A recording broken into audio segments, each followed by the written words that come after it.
আসসালামু আলাইকুম। ঘন ঘন প্রস্রাব 15-20 দিনের মধ্যেই ইনশাআল্লাহ নিয়ন্ত্রণ হবে। তবে সেই ক্ষেত্রে আপনাকে জানতে হবে কি কারণে আপনার ঘন ঘন প্রস্রাব হইতেছে। আর এটি যদি আপনি বুঝতে চান, নিজের থেকে আপনি কখনোই বুঝতে পারবেন না। অবশ্যই আপনাকে অভিজ্ঞ ডাক্তারের শরণাপন্ন হতে হবে।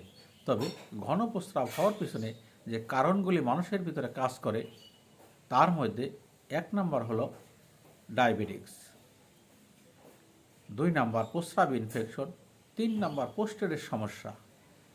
এই যে 3টি কারণের কথা আমি বললাম, এই কারণগুলি কিন্তু আপনারা নিজেরা উদ্ঘাটন করতে পারবেন না। এগুলা উদ্ঘাটন করতে গেলে অবশ্যই আপনাকে বিশেষজ্ঞ ডাক্তারের শরণাপন্ন হতে হবে। আর যদি আপনি বিশেষজ্ঞ ডাক্তারের শরণাপন্ন হতে পারেন, তাহলে আমাদের হোমিওতে যে সমস্ত মেডিসিন আমরা ব্যবহার করি, সেই মেডিসিনে কিন্তু একটা মানুষের 1-2 সপ্তাহের ভিতরেই প্রস্রাব আল্লাহর রহমতে নিয়ন্ত্রণ হয়ে যায়। তবে সেই ক্ষেত্রে লক্ষণ ভিত্তিক হতে হবে। লক্ষণ উপরে না হলে ভালো কাজ করবে না। আপনি অবশ্যই অভিজ্ঞ ডাক্তারের শরণাপন্ন হবেন, তাহলে আপনি এখানে থেকে ভালো রেজাল্ট পাবেন ইনশাল্লাহ। আসসালামু আলাইকুম।